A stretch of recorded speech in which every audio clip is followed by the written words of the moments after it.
మొన్ననే మనం చూసినాం ఉప ఎన్నికలు జరిగినప్పుడు ఎంపీటీసీ ఎంపీపీల ఎన్నికలు కానీ మున్సిపాలిటీలు కానీ జెడ్పీ చైర్మన్లు కానీ మన కళ్ళ ఎదుటే మనం అంతా చూసాం. మేయర్లు కానీ బలవంతంగా ఏ మాదిరిగా అధికార దుర్వినియోగం చేసి చంద్రబాబు నాయుడు గారు ఏ రకంగా దౌర్జన్యం చేసి ప్రలోభాలు పెట్టి దౌర్జన్యం చేసి ఏ రకంగా ఎన్నికలు రిగ్ చేసే కార్యక్రమం చేస్తాడో మనం అంతా కూడా చూసాం.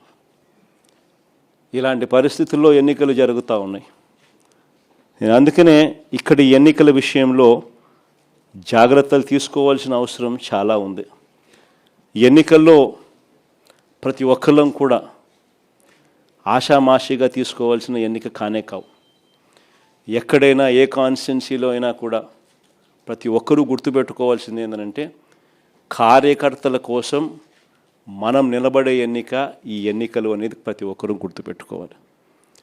గెలుపు ఓటమి పక్కన పెట్టేసేద్దాం. చంద్రబాబు నాయుడు గారు దౌర్జన్యాలు ఏం చేస్తాడో, ఎలా చేస్తాడో, ఏం చేస్తాడో, ఏ మేరకు చేస్తాడో వేరే విషయం.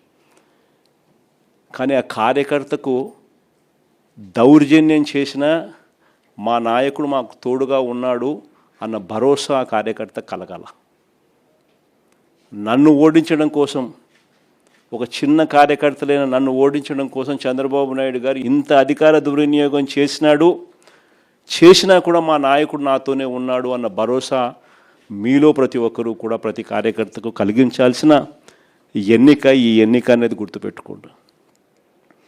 అలా భావన వచ్చినప్పుడే రేపొద్దున మీ ఎన్నికల్లో ఆ కార్యకర్త మీకోసం రెట్టించిన ఉత్సాహంతో మీకోసం పనిచేస్తాడు అనేది ప్రతి ఒక్కరూ గుర్తుపెట్టుకోవాల్సిన అంశం. ఇక్కడ ఈ విషయంలోనే చెప్తా ఉన్నా, చంద్రబాబు నాయుడు గారు డైరెక్ట్ ఎలక్షన్స్ కూడా పెట్టడానికి కూడా అనౌన్స్మెంట్స్ చేస్తూ ఉన్నాడు. ఒక రకంగా ఇది మనకు మంచిది, నిజంగా డైరెక్ట్ ఎలక్షన్ జరగడం అన్నది కూడా. ఎందుకంటే కనీసం ఒక బలమైన అభ్యర్థి ఆ డైరెక్ట్ ఎలక్షన్స్లో పోటీలో గట్టిగా నిలబడితే ఆ మున్సిపాలిటీకి చైర్మన్ గానో, లేకపోతే ఆ మండలానికి ఎంపీపీగానో, లేకపోతే జెడ్పీ చైర్మన్గా అయినా కానీ, లేకపోతే మేయర్గా అయినా కానీ, ఇంకొకటైనా ఎక్కడైనా కూడా ఒక బలమైన అభ్యర్థి అక్కడ పోటీలో నిలబడితే కనీసం మిగిలిన స్థానాలకు ఆ బలమైన వ్యక్తి సూపర్విజన్ ఉంటుంది, మానిటరింగ్ ఉంటుంది అన్నది మనకు కలిసి వచ్చిన అంశం. బలమైన అభ్యర్థులు అక్కడ పోటీలో ఖచ్చితంగా మనం కూడా నిలబెట్టాలి. మున్సిపాలిటీలకు కానీ డైరెక్ట్ ఎలక్షన్స్ కాబట్టి ఆ మండలానికి కానీ బలమైన క్యాండిడేట్ను మనం తీసుకొని వచ్చి పెట్టాలి. ఆ బలమైన క్యాండిడేట్ మిగిలిన వాళ్ళందరికీ ఆ మండలం పరిధిలో అయితే మిగిలిన ఎంపీటీసీలకు అయితేనేమి, లేదా మున్సిపాలిటీ పరిధిలో అయితే మిగిలిన కార్పొరేటర్లకు అయితేనేమి, వీళ్ళందరికీ కూడా ఆ మనిషి బలాన్ని ఇవ్వాలి. ఆ మనిషి సూపర్విజన్ చేయాలి.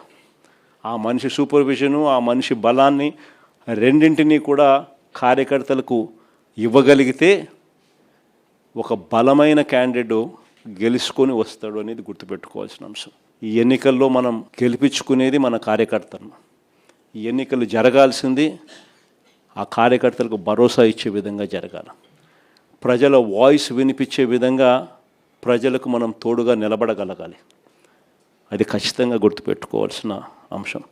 ఎక్కడైనా కూడా మీ నియోజకవర్గాలలో ఎక్కడైనా కూడా ఏకగ్రీవంగా ఎక్కడైనా ఎన్నిక జరిగితే మాత్రం నన్ను అడగాల్సిన పనుల క్యాండిడేట్ ఆ తర్వాత ఎన్నికల్లో పోటీ చేయడానికి మీరే గుర్తుపెట్టుకోండి. ఎక్కడైనా పోటీ జరగకోకుండా ఏకగ్రీవంగా ఇడిచిపెట్టినారంటే మాత్రం ఆ తర్వాత క్యాండిడేట్ ఎమ్మెల్యే ఎలక్షన్లో క్యాండిడేట్ కాడు అనేది గుర్తుపెట్టుకోండి. అంత ప్రస్ఫుటంగా అంత క్రిస్టల్ క్లియర్గా చెప్తా ఉన్నా. ప్రతి చోట పోటీ జరగాల.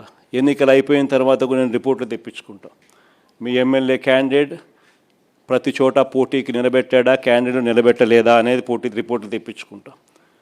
నిలబెట్టిన తర్వాత మీ ఎమ్మెల్యే క్యాండిడేట్ ఆ క్యాండిడేట్లకు ఏ విధమైన సపోర్ట్ ఇచ్చినాడు, సపోర్ట్ బాగా ఇచ్చాడా, బలంగా నిలబడ్డా మీతో పాటు, అవునా కాదా అన్న రిపోర్ట్లు కూడా తెప్పించుకుంటాం.